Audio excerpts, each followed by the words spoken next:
Hey, Greg here, Party Foul. We're going to talk about hills and elevation.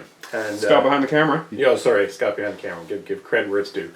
And we're going to talk about this because I went to a little game event thing and I was playing against somebody, and they're very knowledgeable on the rules. And he was trying to do something where he had like some guys on the hill and a dude behind him, and he was trying to shoot over the dudes, but they're all on the hill.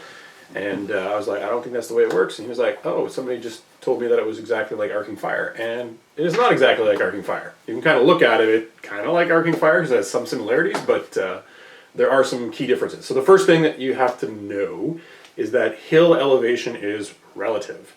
Most of the time when you sit down to a tournament, everybody just assumes that all the hills are the same elevation. That certainly could be the case, but if you're playing a game, it's a good idea to clarify with your opponent that what the hill's elevations are and what their volumes are. So if a hill is, small base height, that means it can not block line of sight to smalls, but if it's medium base height, it can block line of sight to the medium base models behind it, that type of thing. That's not usually the way that you do it at tournaments, but it's a good idea to clarify it beforehand. So we're going to show some examples of how hills in elevation interact, particularly with shooting and line of sight. And we're going to assume, for the purposes of this demonstration, that all the hills are small elevation, so they don't block line of sight to models behind the hills, and they're all the same elevation on the table. So let's go down and take a look. Okay, so down here we have two hills, same elevation.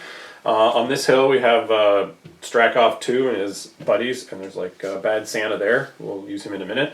And on this side we got some Crix baddies. There's a couple of Soul Hunters, which are large base, 3 Mechanic Thralls, which are small base, and a Brute Thrall, which is medium base.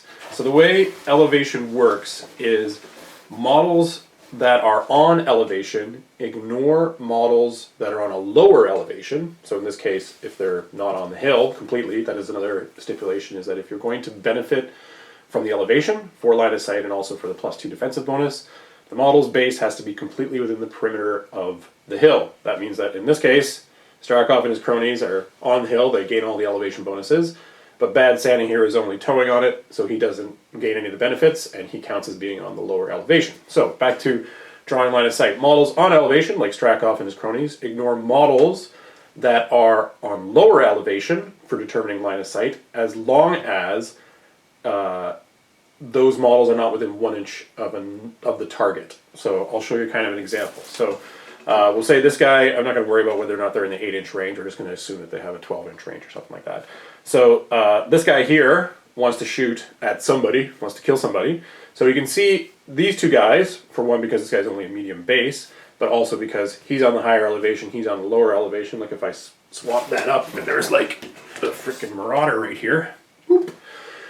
He is a large base. He would normally block line of sight to, say, this guy if he was positioned correctly. But because he's on the lower elevation and Strakov's dude is on the higher elevation, he can ignore this guy for line of sight and see this fella.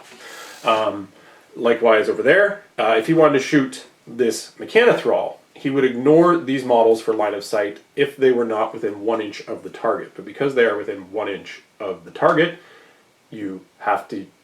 what are you doing? If they're not on the hill. He's not fully on the hill either. Oh, I didn't. They both count on the lower thing. So in this respect, this is exactly like Arcing Fire, where you only ignore intervening models on the lower elevation if they're not within 1 inch of the target. So in this case, Strakov's buddy could not target this fella. On the converse side, he, assuming he had enough range to do so, could target this Mechanothrall because he is on the same elevation as the shooter. And that means that he can ignore the intervening models for line of sight, even models that are within 1 inch of him, because they're both like up on the hill and shooting each other. It would be the same situation for the Brute Thrall, because the Brute Thrall is a medium base. Normally this large base model blocks line of sight from him, but because the Soul Hunter is not completely on the hill, he can ignore it and shoot the model that is on the same elevation as him. So those are it gives you a basic sense of it. I'll sort of show you the example of what was happening at that game that I was playing with.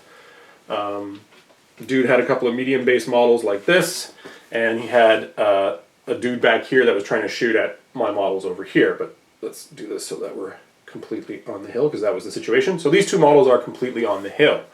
So with the elevation rules, unlike Arcing Fire, you only ignore models that are on lower elevations, not models that are on the same elevations. Because these models are on the same elevations, they will block line of sight, and he cannot draw a line of sight over them. That's the difference between elevation and arcing fire. So I'll quickly go over just those basics again. So models on a higher elevation ignore models on the lower elevation for line of sight restrictions to target models, unless those models are within 1 inch of the target. So that part of it, that narrow margin of elevation, is exactly like arcing fire. Models on a higher elevation can target models on the same elevation, ignoring models on lower elevation. And models have to be completely within the perimeter of the hill to gain all the benefits of the hill. So that includes the line of sight and the +2 defensive bonus against shooting. There is no defensive bonus being on a hill for melee attacks or anything like that.